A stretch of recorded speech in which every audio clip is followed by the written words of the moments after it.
പൊടിയണ്ണൻ എൻ്റെ ഒരു ആത്മമിത്രമാണ്. അദ്ദേഹം TKM കോളേജ് ഓഫ് എഞ്ചിനീയറിംഗിലെ ഒരു ഉദ്യോഗസ്ഥനായിരുന്നു, റിട്ടയർ ചെയ്തു. പ്രായത്തിലാണെങ്കിൽ ഞങ്ങൾ തമ്മിൽ 15 വയസ്സിൻ്റെ വ്യത്യാസമുണ്ടെങ്കിലും ഞങ്ങൾ സുഹൃത്തുക്കളെ പോലെയാണ് ഇടപഴകുന്നത്. ഞങ്ങൾ തമ്മിലുള്ള ബന്ധം 39 വർഷത്തെ പഴക്കമുള്ളൊരു ബന്ധമാണ്. എൻ്റെ എല്ലാ സുഖത്തിലും ദുഃഖത്തിലും എന്നോടൊപ്പം എല്ലാ കാലത്തും നിന്നിട്ടുള്ള ഒരാളാണ് ഞാൻ. മാനസികമായി പ്രയാസങ്ങൾ, ബുദ്ധിമുട്ടുകളൊക്കെ വരുമ്പോൾ ഞാൻ ഓടിയെത്തുന്ന ഒരിടം പൊടിയണ്ണൻ്റെ വീടാണ്. അദ്ദേഹം എന്നെ ആശ്വസിപ്പിക്കും, സ്വാന്തനപ്പെടുത്തും. എൻ്റെ മാനസികമായ പ്രയാസങ്ങൾ പലപ്പോഴും അമ്പലത്തിൽ പോകുമ്പോൾ മാറിക്കിട്ടുന്ന പോലെ തന്നെ പൊടിയണ്ണൻ്റെ അടുത്ത് വരുമ്പോഴും മാറിക്കിട്ടുക ഒരു പതിവാണ്. എനിക്ക് ഏതാണ്ട് ഒരു 12 വയസ്സ് മുതലേ രാജനെ അറിയാം. എനിക്ക് അയാളോടൊരു പ്രത്യേകത തോന്നിയത് ഇയാളുടെ ചില സ്വഭാവത്തിൽ ചില വിശേഷങ്ങൾ കണ്ടുകൊണ്ടാണ്. ആരെയും കൂസാത്ത ഒരു മനോഭാവമാണ്. പിന്നെ ഇപ്പോൾ ഞാനും ഈ രാജനുമായിട്ട് ഇടപെട്ട സമയത്തൊക്കെ ഇവിടെ പല പ്രശ്നങ്ങളുണ്ടായാലും ഇപ്പോൾ എന്നെയും കൂടെ അറിയിക്കുക പതിവുണ്ട്. ഞങ്ങൾ അത് പോയി ഇരുന്ന് ചർച്ച ചെയ്യാറുണ്ട്. ചർച്ച ചെയ്യുന്ന അവസരത്തിൽ ഞാൻ അയാളെ ശ്രദ്ധിച്ചിട്ടുള്ളത്, ആരെങ്കിലും കള്ളം പറഞ്ഞു കഴിഞ്ഞാൽ അത് കള്ളമെന്ന് തെളിയിക്കാനുള്ള വൈദഗ്ധ്യം അയാൾക്കുണ്ട്. പിന്നെ ഇയാളെപ്പറ്റി എടുത്തു പറയാൻ എനിക്ക് ഏറ്റവും മറക്കാത്തൊരു സംഭവം എന്ന് പറയുന്നത്, ആ സമയത്ത് ഇവിടെ ഒരു സംഘർഷമുണ്ടായി. പിന്നെ 2 കുടുംബങ്ങളും തമ്മിലുള്ള വഴക്ക് തന്നെ ആയിരുന്നു. എങ്കിലും അത് നാട്ടുകാർ 2 ചേരി തിരിഞ്ഞു. 2 ചേരി തിരിഞ്ഞ് ആ ഒരു ചേരിക്കാർ പിന്നെ അന്ന് പോലീസ് ഇൻസ്പെക്ടർ എന്നൊക്കെ പറഞ്ഞാൽ വളരെ ഭയവും ബഹുമാനമൊക്കെ ഉള്ള ആ കാലഘട്ടത്തെ അവരെ ഒരു പോലീസ് ഇൻസ്പെക്ടർ, ഒരു ഭാർഗവൻ പിള്ള എന്ന് പറയുന്ന ഒരു പോലീസ് ഇൻസ്പെക്ടർ സ്വാധീനിച്ചുകൊണ്ട് വന്ന് മറ്റുള്ള പാർട്ടിക്ക് തടസ്സം സൃഷ്ടിക്കാൻ വേണ്ടി ശ്രമിച്ചു. ഇയാൾ പിന്നെ രാജനും വേറെ ചില രാജൻ്റെ അണികളിൽ കുറച്ച് പിള്ളേരും കൂടെ ചേർന്ന് ഒരു വീട്ടിൽ ഇദ്ദേഹത്തിന് കൊണ്ട് നിർത്തിയിട്ട് യു ആർ അണ്ടർ അറസ്റ്റഡ് എന്ന് ഇയാൾ പറയുകയാണ് ചെയ്തത്. അപ്പോൾ ഞാൻ മനസ്സുകൊണ്ട് വിചാരിച്ചു, എടാ പോലീസ് ഇൻസ്പെക്ടർ അറസ്റ്റ് ചെയ്യാൻ വന്ന പോലീസ് ഇൻസ്പെക്ടറെ ഉണ്ടിത്ത് അറസ്റ്റ് എന്ന് പറഞ്ഞല്ലോ. അപ്പോൾ എനിക്ക് അയാളോട് ഒരു കമാൻഡിങ് പവർ ആയിക്കൊണ്ട്, എപ്പോഴായാലും ഒരു കമാൻഡിങ് പവർ ആയിക്കൊണ്ട്. അപ്പോൾ എനിക്ക് അങ്ങനെയുള്ള ഒരു പ്രത്യേക അയാളുടെ ആ സ്വഭാവത്തിൻ്റെ അത് കണ്ട് എനിക്ക് വളരെ കൂടുതൽ ഒരു സ്നേഹവും ഒരു വൈകാരികമായിട്ടുള്ള ചില അടുപ്പങ്ങളൊക്കെ എനിക്ക് ഇയാളോട് തോന്നിയിട്ടുണ്ട്.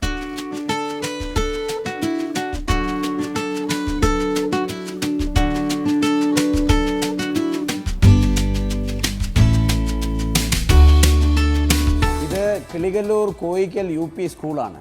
ഞാനിപ്പോൾ ഇരിക്കുന്നത് ഞാൻ പഠിച്ച ക്ലാസ് റൂമിലാണ്. ഞാൻ 1ാം ക്ലാസ് മുതൽ 7ാം ക്ലാസ് വരെ പഠിച്ച സ്കൂളാണിത്. ഈ സ്കൂളിൽ നിന്നാണ് എനിക്കൊരു അടിസ്ഥാന വിദ്യാഭ്യാസം ലഭിച്ചത്. ഇവിടെ ഏറ്റവും നല്ല അധ്യാപകരാണ് ഞാൻ പഠിച്ച കാലയളവിൽ പഠിപ്പിച്ചിട്ടുള്ളത്. ഒരു വലിയ ഗുരുശിഷ്യ ബന്ധം ഇവിടെ നിന്ന് കിട്ടിയിട്ടുണ്ടെന്ന് മാത്രമല്ല, ഇവിടുന്ന് ഒരു വലിയ അനുഭവ സമ്പത്തും എനിക്ക് കിട്ടിയിട്ടുണ്ട്. എൻ്റെ വിദ്യാഭ്യാസത്തിൻ്റെ ബാലപാഠം, അതായത് ഈ 1 മുതൽ 7 വരെ പഠിച്ച ക്ലാസ്സുകളിൽ എന്നെ പഠിപ്പിച്ച അധ്യാപകർ പഠിപ്പിച്ച കാര്യങ്ങൾ ഇന്നും ഒരു പരിധിവരെ എൻ്റെ മനോമുദ്രത്തിൽ നിറഞ്ഞു നിൽക്കുന്നു എന്നുള്ളതാണ് സത്യം. സ്കൂളിലെ സ്പോർട്സിലെ എല്ലാ പരിപാടികളിലും ഞാനന്ന് പേര് കൊടുക്കുമായിരുന്നു. ഓട്ടത്തിലും ചാട്ടത്തിലും ലോങ് ജമ്പിലും ഹൈ ജമ്പിലും എല്ലാം പേര് കൊടുക്കും. അതുപോലെ തന്നെ കലാപരിപാടികളിൽ ഞാൻ പങ്കെടുത്തിട്ടുണ്ട്. വളരെ ഇന്നും എൻ്റെ മനസ്സിൽ നിറഞ്ഞു നിൽക്കുന്ന രസകരമായൊരു സംഭവം, അന്ന് ഞാനിവിടെ പഠിക്കുമ്പോൾ പാടാനായി ഞാൻ പേര് കൊടുത്തു. എൻ്റെ പേര് വിളിച്ചു, ഞാനൊരു പാട്ട് പാടി. അന്ന് മനോഹരമായൊരു പാട്ട് അക്കാലത്ത് പാടി. അന്ന് ഞാൻ നന്നായി പാടുമായിരുന്നു. അന്ന് ഞാൻ പാടിയ പാട്ട് ഇന്നും എനിക്ക് ഓർമ്മയുണ്ട്. കിളിവാതിൽ മുട്ടി വിളിച്ചത് കിളിയോ കാറ്റോ, കിളിയല്ല കാറ്റല്ല കളിത്തോഴനാണു നീ എന്ന് പറഞ്ഞിട്ടൊരു പാട്ടാണ്. അന്നത്തെ കാലത്ത് ഏറ്റവും മനോഹരമായ വയലാറിൻ്റെ ഒരു പാട്ടാണ് അത്. കുഞ്ചാക്കോയുടെ ഒരു ചിത്രത്തിലെ ഗാനമാണ്. ആ ചിത്രം ഞാൻ കൃത്യമായിട്ട് ഓർക്കുന്നില്ല. ആ പാട്ട് മനോഹരമായി പാടി ഒരു പിന്നെ പ്രൈസ് എനിക്ക് കിട്ടുമെന്ന് ഞാൻ പ്രതീക്ഷിച്ചു. പക്ഷേ അനൗൺസ്മെൻറ്റ് വന്നപ്പോൾ പ്രൈസ് കിട്ടിയില്ല. പ്രൈസ് കിട്ടിയത് ഒരു പെൺകുട്ടിക്കാണ്. ആ പെൺകുട്ടി കാലായിൽ എന്ന് പറയുന്ന ഈ സ്കൂളിന് തൊട്ടടുത്തുള്ള സമീപ പ്രദേശത്ത് താമസിക്കുന്ന കുട്ടിയാണ്. അപ്പോൾ ഈ സമ്മാനദാനമൊക്കെ കഴിഞ്ഞ് കലാപരിപാടികൾ ആരംഭിക്കുമ്പോൾ ഞാനും ഈ കുട്ടിയുമൊക്കെ സ്റ്റേജിൻ്റെ മുമ്പിൽ കലാപരിപാടികൾ കാണാനിരിക്കുകയാണ്. എൻ്റെ മനസ്സ് നിറച്ച് നിരാശയാണ്. കാര്യം ഇത്ര നല്ലൊരു പാട്ട് പാടിയിട്ടും ഒരു ട്രോഫി കിട്ടാതെ, ഒരു പ്രൈസ് കിട്ടാതെ തിരിച്ച് വീട്ടിലോട്ട് പോകുന്നതിനെക്കുറിച്ച് എനിക്ക് ചിന്തിക്കാൻ പോലും കഴിയുന്നില്ല. എൻ്റെ മനസ്സ് വിങ്ങിപ്പൊട്ടി. അവസാനം എങ്ങനെയെങ്കിലും ഒരു ട്രോഫി കരസ്ഥമാക്കാൻ ഞാൻ മനസ്സിൽ തീരുമാനിച്ചിരിക്കുമ്പോഴാണ് എൻ്റെ തൊട്ടടുത്ത് എൻ്റെ സഹപാഠിയായ വിദ്യാർത്ഥിനി ഈ ട്രോഫിയുമായി ഇരിക്കുന്നത് ഞാൻ കണ്ടത്. പെട്ടെന്ന് ഈ കലാപരിപാടികൾ തുടങ്ങുവാൻ വിസിൽ കൊടുത്തു, ലൈറ്റുകൾ അണഞ്ഞു. അണഞ്ഞ സമയം നോക്കി ഞാൻ ഈ ട്രോഫിയും തട്ടിയെടുത്തുകൊണ്ട് ഒരു മാരത്തോൺ ഓട്ടം ഓടി. പിന്നെ എന്നെ അഞ്ഞനെ വിട്ട് നോക്കിയിട്ട് കിട്ടിയിട്ടില്ല. ഞാൻ ഇരുട്ടത്ത് ഓടി മറഞ്ഞ് ആ ട്രോഫിയുമായിട്ട് വീട്ടിൽ ചെന്നിട്ട് എനിക്കാണ് ആ ട്രോഫി കിട്ടിയതെന്ന് പറഞ്ഞ് ആശ്വസിക്കുകയുണ്ടായി. പിന്നീട് പലപ്പോഴും ഞാൻ ആ കുട്ടിയെ കണ്ടിട്ടുണ്ട്. ആ കുട്ടിക്ക് പിന്നീട് ഒരു ജോലി കിട്ടി. പഠിത്തം പൂർത്തിയാക്കാൻ കഴിഞ്ഞില്ല, ഒരു ജോലി കിട്ടി. ആ ജോലി എൻ്റെ വീടിനടുത്തൊരു കശുവണ്ടി ഫാക്ടറിയിലാണ്. അപ്പോൾ ഈ പെൺകുട്ടി എൻ്റെ വീടിന് മുമ്പിലൂടെയാണ് പോവുകയും വരികയും ചെയ്യുന്നത്. അപ്പോൾ പലപ്പോഴും ജോലിക്ക് പോകാൻ വരുമ്പോൾ ഈ കുട്ടിയെ കാണുമ്പോൾ ഞാൻ ജീവനും കൊണ്ട് കിടക്കുമായിരുന്നു. കാരണം അപ്പോഴുമൊക്കെ എൻ്റെ മനസ്സ് നിറച്ച് ഈ ട്രോഫിയുടെ കാര്യമാണ്. പക്ഷേ ജീവിതത്തിൽ എല്ലാ കാലവും ഓർമ്മിക്കാൻ കഴിയുന്ന സരസമായ ഒരു അനുഭവമാണ് ആ ട്രോഫി തട്ടിപ്പറിച്ചുകൊണ്ട് ഓടിയ ഒരു കഥ. പിന്നീടിപ്പോൾ എനിക്കിപ്പോൾ കലാരംഗത്ത് ഞാൻ കോളേജിലൊക്കെ വന്നപ്പോൾ ഒരുപാട് പരിപാടികൾ പങ്കെടുത്തിട്ടുണ്ട്. പ്രൈസൊന്നും നേടിയിട്ടില്ലെങ്കിൽ പോലും ഞാൻ ശ്രദ്ധേയമായ നാടകങ്ങളിലൊക്കെ അഭിനയിച്ചിട്ടുണ്ട്. എൻ്റെ തൊട്ടടുത്തൊരു വായനശാലയുണ്ട്, ആ വായനശാലയിലൊക്കെ അഭിനയിച്ചിട്ടുണ്ട്. പിന്നെ ഞാൻ സിനിമയിൽ ആദ്യമായി അഭിനയിക്കുമ്പോൾ എനിക്ക് മേക്കപ്പ് ഇട്ട് ക്യാമറയുടെ മുമ്പിൽ ചെന്ന് നിൽക്കുമ്പോൾ എൻ്റെ മനസ്സിൽ ഈ പാട്ടും ഈ ട്രോഫിയും ഓടിയെത്തി എന്നുള്ളത് ഒരു അതിശയകരമായ സംഭവമല്ല, യാദൃച്ഛികമാണ്. ചിറ്റുമല ദേവീക്ഷേത്രം ഞങ്ങളുടെ കുടുംബക്ഷേത്രമാണ്. കുടുംബക്ഷേത്രം എന്ന് പറയുമ്പോൾ ഇവിടുത്തെ ദൈവമാണ്, ദേവിയാണ് ഞങ്ങളുടെ കുലദൈവം. അപ്പോൾ എല്ലാ മലയാള മാസം 1-ാം തീയതിയും ഞാനിവിടെ വന്ന് വഴിപാട് നടത്തുകയും ദേവിയെ പ്രാർത്ഥിച്ച് മടങ്ങിപ്പോവുകയും ചെയ്യും. ഈ അമ്പലം ഞങ്ങളുടെ കുലക്ഷേത്രമെന്ന് പറയുമ്പോൾ ഈ അമ്പലവും ഈ അമ്പലത്തോടനുബന്ധിച്ചുള്ള ഏക്കർ കണക്കിന് നിലവും ഒരു കാലത്ത് ഞങ്ങളുടെ കുടുംബ സ്വത്തായിരുന്നു. ഞങ്ങളാണ് ഈ ക്ഷേത്രം ദേവസ്വം ബോർഡിന് കൈമാറിയത്. അതുകൊണ്ട് ഈ ക്ഷേത്രം എൻ്റെ ജീവിതത്തിൽ വളരെയധികം സ്വാധീനം ചെലുത്തുന്ന ഒരു ക്ഷേത്രമാണ്. ചേരിയിൽ സുകുമാരൻ നായർ കേരള ഹിസ്റ്ററി റിസർച്ച് സെൻ്ററിൻ്റെ സംസ്ഥാന പ്രസിഡൻ്റ് ആണ്. അദ്ദേഹത്തെ കാണാൻ ഇന്ത്യക്കകത്തു നിന്നും പുറത്തു നിന്നും ധാരാളം ആളുകൾ ഇവിടെ വരുന്നത് അപൂർവമായ ചരിത്രരേഖകൾ കാണുവാനും അതിനെക്കുറിച്ച് പഠിക്കുവാനുമാണ്. പല ആളുകളും ഡോക്ടറേറ്റ് എടുത്തിട്ടുള്ളത് ഇവിടെ വന്ന് അപൂർവമായ ഗ്രന്ഥശേഖരങ്ങൾ കളക്ട് ചെയ്തതിന് ശേഷമാണ്. എൻ്റെ കുടുംബത്തെ സംബന്ധിക്കുന്ന ചരിത്രപരമായ ഒരുപാട് ആധാരങ്ങൾ, രേഖകൾ, ചരിത്രപരമായ രേഖകൾ അദ്ദേഹത്തിൻ്റെ കൈവശമുണ്ട്. അപൂർവമാണ് ആ രേഖകൾ. ആ രേഖകളിൽ നിന്നാണ് സത്യം പറഞ്ഞാൽ ഞാൻ എൻ്റെ റൂട്ട് മനസ്സിലാക്കിയത്. വടയാറ്റജമാനൻ എന്ന സ്ഥാനം അദ്ദേഹത്തിൻ്റെ ഏറ്റവും മൂത്ത അമ്മാവനായിരുന്ന ശ്രീ വിക്രമൻ മാധവൻ ഉണ്ണിത്താൻ വഹിച്ചിരുന്നു. ശ്രീ വിക്രമൻ മാധവൻ ഉണ്ണിത്താൻ ഐത്തോച്ചാടനത്തിനു വേണ്ടിയും ഇന്ത്യൻ സ്വാതന്ത്ര്യ സമരത്തിനു വേണ്ടിയും വളരെയധികം ത്യാഗങ്ങൾ അനുഷ്ഠിച്ച ഒരു മഹത് വ്യക്തിയാണ്. അങ്ങനെ വളരെയധികം ഭരണപാരമ്പര്യവും യുദ്ധപാരമ്പര്യവും ഒക്കെ ഉള്ള ഒരു കുടുംബത്തിൻ്റെ അനന്തരാവകാശിയാണ് ശ്രീ രാജ്മോഹൻ ഉണ്ണിത്താൻ. ഇപ്പോൾ ഞാൻ ഇരിക്കുന്നത് തിരുവനന്തപുരത്ത് മുടവൻമുകളുള്ള എൻ്റെ സ്വന്തം വസതിയിലാണ്.